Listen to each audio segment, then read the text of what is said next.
Well, I'm going to have the challenging task of talking about typography after this beautiful lunch. I hope that you still find it interesting. I would like to thank first Honor Bey for organizing this amazing conference and inviting us over. It's been a very, very nice conference so far. It's good that we have a specialist conference dedicated to Arabic typography. I would like to thank Titus for inviting me to be a part of this book, which I hope will be of use for a lot of scholars and practitioners likewise. So, as you can see, the title of my basically presentation is about Naskh types from Europe, Ottoman Empire, and Russia in 19th century Iran.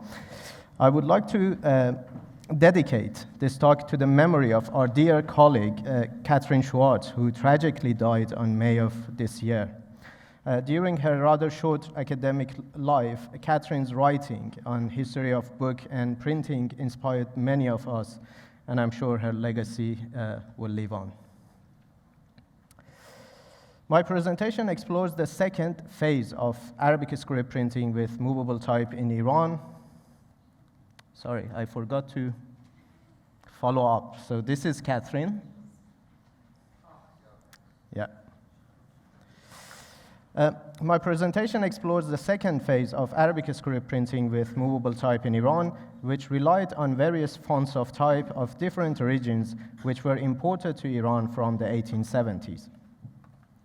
But in order to set the context and illustrate some of the background conditions, I want to start with an overview of the significant printing and type founding developments in Iran that preceded this period.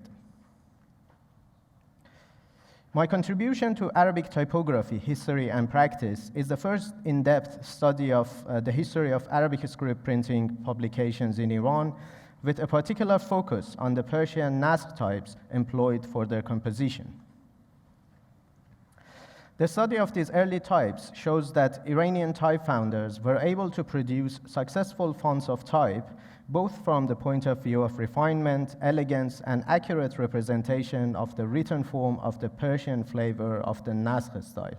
And this is a specimen of this particular flavor of Naskh style, which is quite different from the Ottoman one, which is better known today. In the period from 1818 to 1837, around 6 or 7 fonts of type were produced and employed for the publication of Tabriz and later Tehran and Isfahan presses. These types have two important factors in common. Firstly, contemporary reports suggest that they were designed and produced by local craftspeople, and secondly, that they were all based on a Persian writing style.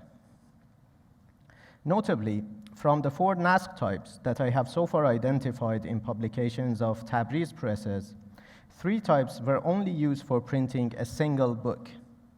This includes the Naskh type, which was used in this edition of the Book of Jahadiyyeh, which according to its colophon was printed in 1818 in Tabriz by Muhammad Ali ibn Haji Muhammad Hussein Ashtiani. From the perspective of elegance and refinement, this type is not an impressive achievement. Still, it has other qualities which merit recognition, especially concerning the level of accuracy in following the script rule. The said lack of refinement, or typographic refinement, was rapidly remedied in the second edition of the same Book of Jahadiyyeh, which was printed around 1819. This edition was printed by another Tabriz printer, Mirza Zainul Abedin Tabrizi, using a new and well-crafted Persian Naskh type. The impression of the type in this volume shows a remarkable level of craftsmanship and ingenuity, which is particularly impressive considering the novelty of this craft in Iran at that time. As you can see in these specimens, the cascading notion of the script is gracefully retained, and contextual variants of the letter forms are appropriately used to create a faithful representation of the written forms. Following the manuscript conventions, the negative spaces between words or word segments are kept to a minimum by an impressive level of kerning and stacking of characters to achieve better text compositions. This is especially evident when the alternative swash forms of characters such as nun, sin, and ye are used in their final and unconnected forms. In these examples, you can see that even the position and arrangement of dots are altered in favor of a better composition and to avoid undesired gaps. This suggests that some of the dots and vowel marks were probably incorporated as adjustable entities. The method of production and composition of these early Iranian Naskh types might have informed the Naskh type that the American Protestant missionary, Reverend Eliot Smith, who had visited Tabriz in 1830-31, later produced for Catholic press in Beirut. This hypothesis is reinforced by some reports from the American Board of Mission, which mentions the Persian Naskh types. For instance, this report from the 1830s, and I quote, "It was believed that there was no other fonts in existence unless it were cast in Persia by a native of that country, which was so conformed to the Arabic calligraphy and to the taste of the Arabs, while at the same time it possessed some other very important advantages." The statement was made in the context of Eliot Smith and his collaborators' contribution to Arabic printing by producing the so-called American Arabic types of the Imprimerie Catholique.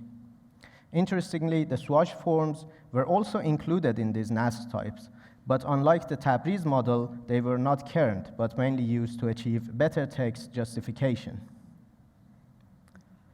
The third Persian Naskh type produced in Tabriz was used in an undated but most probably printed in 1821 edition of Golestan of Sa'di. Since in the colophon of the available copies of this edition, the date and place of publication and its printer are not mentioned, the origins of this type had remained ambiguous. However, last year I discovered a copy of this Golestan at the National Library in Tehran that contained an extra page at the end. This colophon records that the mentioned edition was also printed in Tabriz by the same Mirza Zainul Abidin Tabrizi. This type shares many of the remarkable qualities of Zainul Abidin's first type, but on a smaller type size. This is also the most used type in Tabriz, with which at least 7 titles were printed. Although the first few impressions of this type are crisp and clear, but its fine and delicate details were not durable enough, as evident in later impressions of the type. So here you can see 2 different impressions of the same book, one printed in 1821 and the bottom one in 1828, and you see that it's quite worn out. After producing the already mentioned types in Tabriz, Mirza Zainul Abidin was summoned to the capital Tehran, where he produced 3 new Naskh types. His first type appeared in the earliest known Persian book printed in Tehran, entitled Muhraq al-Qulub, printed in 1823. This is a more robust type with lower contrast and more refined characters. The size of this type is not as large as the Jahadiye type to make it uneconomical, and not as small as and delicate as the Golestan type, which was not durable enough. After producing 3 successful fonts of type, Mirza Zainul Abidin embarked on his most ambitious type project, a new type to be used exclusively for printing of the Quran. Thanks to the larger size of this type and the experience and maturity of Mirza Zainul Abidin at this point, this is the finest and most accomplished fonts of type that he produced. It was used in 1827 for publishing the first Quran in a Muslim country, which also included all the required vowel marks and symbols. Following the manuscript conventions at the time, in these early Iranian publications, punctuations and word spacing are not incorporated in typesetting. Seemingly, such characteristics were surprising for some European visitors, like Jacob Edward Pollack, the Austrian physician in Iran, who wrote, "There are no punctuation signs in the Persian script. The individual words are not even separated by spaces, but are attached to one another without interruption. If you add the fact that all vowels are left out, you will find it understandable that precise knowledge of the language and at least an incidental knowledge of the content is absolutely necessary for reading the script. To be sure, habit does a great deal, because the Persian is paradoxical, i.e., they find the Bible printed in London with punctuation and spaces between the words more difficult to read. This frequently reoccurring criticism of Persians or Muslims in general, reluctance to acquire Arabic script books printed in Europe, often overlooks their high cost and obvious flaws of some of the Arabic types which were used for their publication. Here, I have compared the type used for the first complete printing of the New Testament in Persian, printed in 1815 in St. Petersburg, with the large Naskh type of Mirza Zainul Abidin used in the 1827 Quran. On the left, the Arabic word sahih, which means correct, is incorrectly composed in the New Testament using 6 pieces of types, 2 of which are identical. The identical sorts are used to link preceding characters to the letter ha in its medial and final positions. However, this component incorrectly adds 2 additional characters, which are these teeth that you can see pointed at with the triangular form, which renders the word meaningless. Now imagine printing the entire Quran with this type.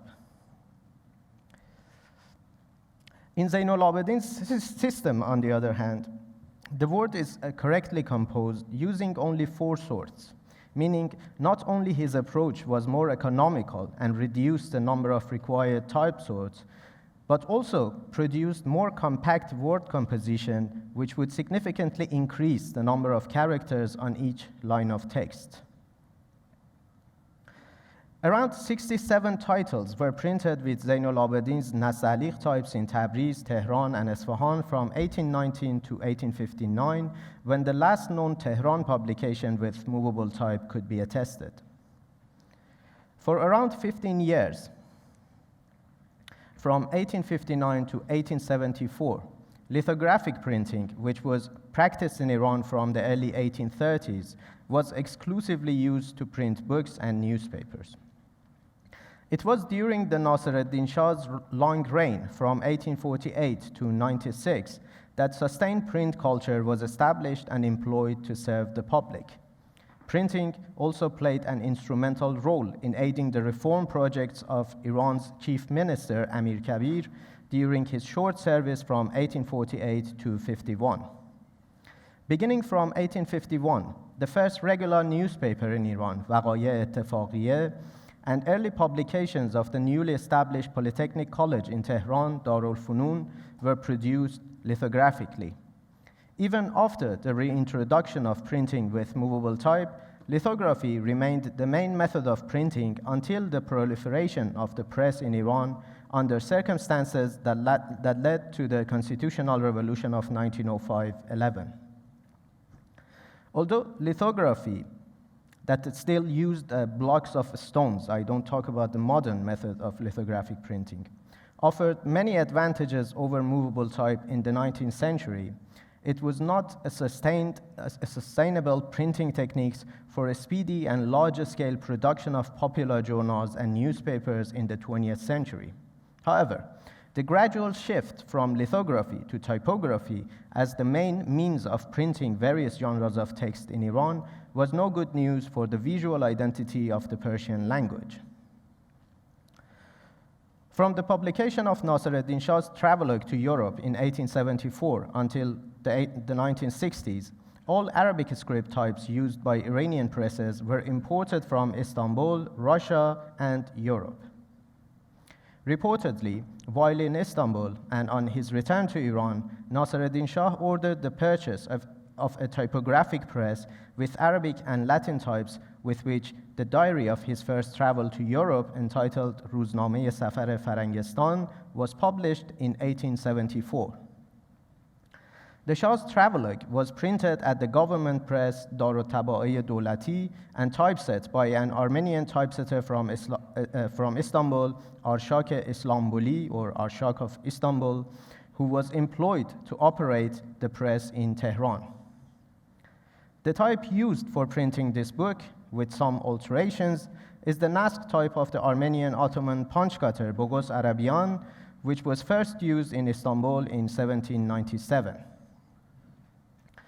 Prior to its first use in Iran, and apart from early 19th century grammatical works and commentaries on various genres of texts in Persian, such as Ahmad Sudi's famous commentary on Golestan of Sa'di printed in 1833, Arabian's Naskh type was employed for printing several Persian books in Istanbul.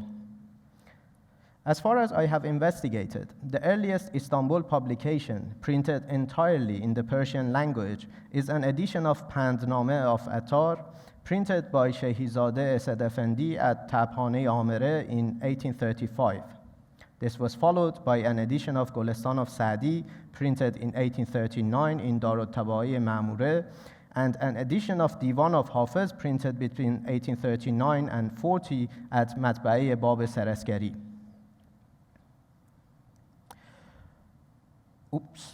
While on the subject of Arabian's type, let me make a short digression to share with you my findings on a lesser-known typographic project of Bogos Arabian, which is the first Nastalikh type, or Talik in Turkish, in the Ottoman Empire.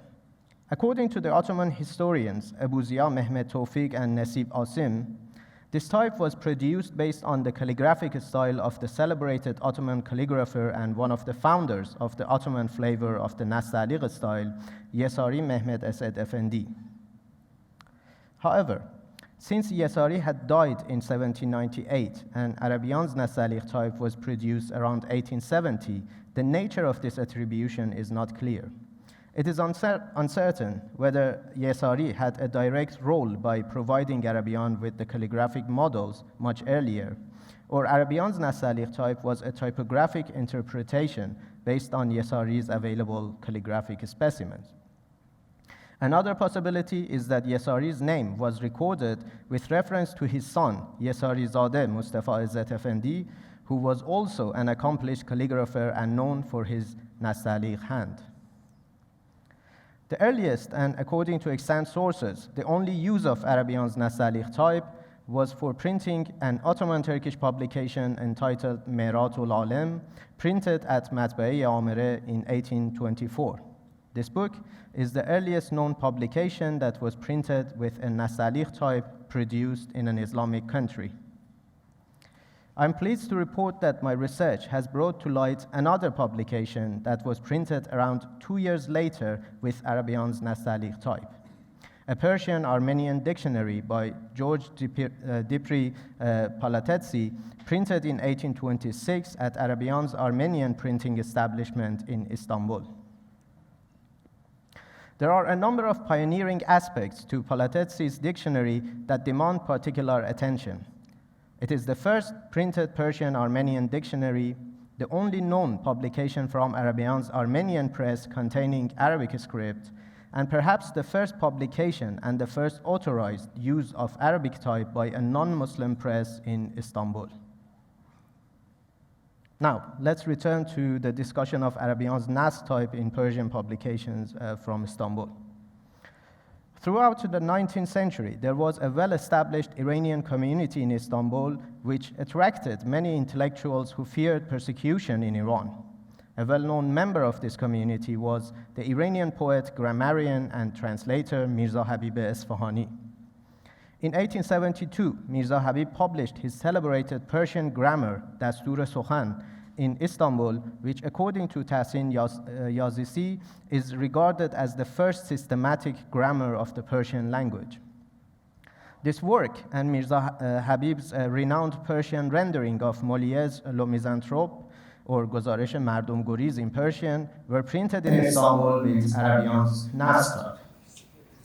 Furthermore, Persian newspapers and journals, particularly the highly influential newspaper Akhtar, which according to E.G. Brown was the only Persian newspaper worth reading, were printed with Arabian type in Istanbul. These publications were either legally imported or smuggled into Iran and were widely distributed. Therefore, the Iranian readers may have grown accustomed to reading Persian text set in Arabian's Naskh type. In fact, Arabian's type was used for the publication of the first Persian newspaper in Iran that was printed by means of movable type.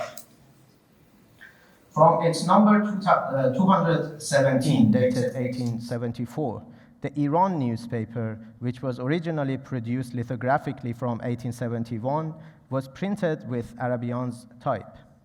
In the following typeset issues of Iran, some of the headings in Solus style were gradually added, giving this newspaper a similar format and feel to the first Istanbul Ottoman Turkish newspaper, Takvim-i Vegaye, established in 1831. Also note the similarities in the headings and the arrangement of the text and ornaments around it. After Arabian's type, another Arabic script type was imported from Europe, with which in 1881 another Tehran newspaper, Ettela, was published. In a letter to Nasiruddin Shah, E'timad-ul-Saltaneh, then Minister of Press and Publishing, or Wazir-e-Intibah, recorded, "Upon your order, I established the Ettela newspaper in Jajrud. I gave 500 tomans cash to a European merchant for importing the type from Europe to print the newspaper with the quality that is presented to you, which matches the best Istanbul and European newspapers." E'timad-ul-Saltaneh also used this type for printing his books, Dictionnaire des Homonymes, or Alfaz Mushabeheh, printed in Tehran in 1883, and Al-Hujjat al-Sa'ada fi Hujjat al-Shahada, that was also printed in Tehran in 1887. Despite E'timad-ul-Saltaneh's effusive comments on the typographically printed newspaper, which is a well-known attribute of him when describing his services to the Shah, this type embodies some of the inconsistencies and distorted letter forms which were typical of many European Arabic types of the time. My investigation into the origins of this type has revealed that it was produced by the Austrian type founder, printer, and the head of the court and university printing office in Vienna, Adolf Holzhausen. Towards the end of the 19th century, other Ottoman Naskh types were imported and employed in Iranian printing establishment. In the last year of the 19th century, a printing press called Ma'arif was established in Tabriz, in which two publications were published, the Persian translation of Risale-i Baschekvai and Tarbiyat Neswan. This press operated using the Naskh type of the Ottoman Armenian punch cutter Hovanes Mohandesian. And this is the same type that Onur Bey in his essay refers to as the 16-point Mohandesian.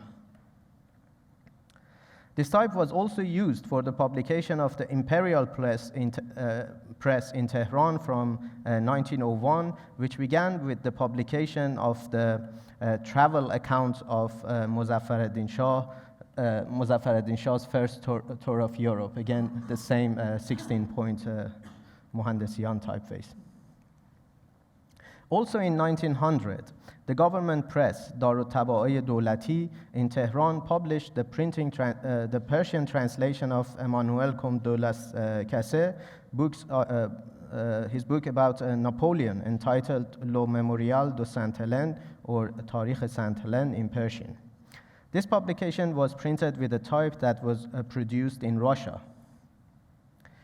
The earliest known use of this type that I have been able to identify is in Livre de dialogue Persan-Russe-Français by Mirza Jafar Mahallati, printed in 1896 in Moscow. In this publication, also a bold type was used, which later became extremely popular in Iran and inspired the design of some of the most well-known Iranian typefaces in the 20th century. In the early years of his professional life, the Iranian typeface designer Hossein Abdullahzadeh Haqiqi modified this bold type, which became known as 12 Siyah or 12 black. The text and bold type of livre de dialogue were also modified and used for the Intertype hot metal typesetting machine with the commercial name Sa'di. In 1962, Kayhan, one of the leading Tehran newspapers, announced that a new headline typeface called Huruf 84 Siyah Kayhan, or Kayhan 84 Black, has been designed for this newspaper.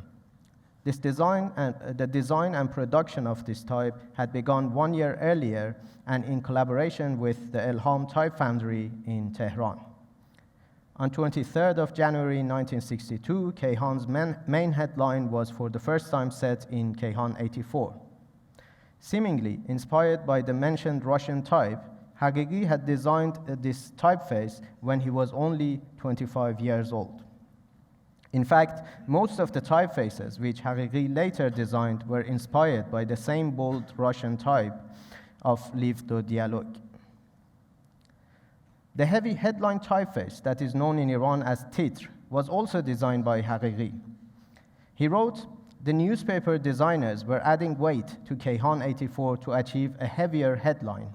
I offered to design a heavy typeface so that they can use to produce films and later cut and paste to produce more consistent headlines." Here, you can see this typeface used for setting the iconic headlines of Tehran newspapers during the 1979 revolution. The headlines read, "The Shāh is gone and the Imam has arrived." These were probably the shortest and largest headline of Tehran newspapers to that date. To conclude, I hope my talk has given you a concise overview of some of the notable typographic developments of the history of printing and type founding in Iran. In the early decades of Arabic script printing, the government's sponsorship and effective contribution of local craftsmen like Mirza Zainul Abidin led to several momentous and pioneering typographic achievements which were suspended mainly by the introduction of lithography. The reintroduction of Persian and Arabic printing with movable type took place at a time when there was little attempt at localizing the types and mostly relied on imported fonts of type. Some of the types imported from Istanbul and Russia provided more sensible choices and had a more lasting usage in Iran. But in the 20th century, an introduction of hot metal typesetting machines such as linotype, intertype, and monotype machines, Iranian printers had to rely on the availability of types offered by those companies. Only in a few instances, major Iranian newspapers managed to convince the hot metal machine manufacturers to develop original typefaces. I hope that our collective effort presented in Arabic typography history and practice will encourage designers and font developers to produce more historically informed digital typefaces that reflect the stylistic and linguistic preferences of various language communities that use or used to use the Arabic script. Teşekkür ederim.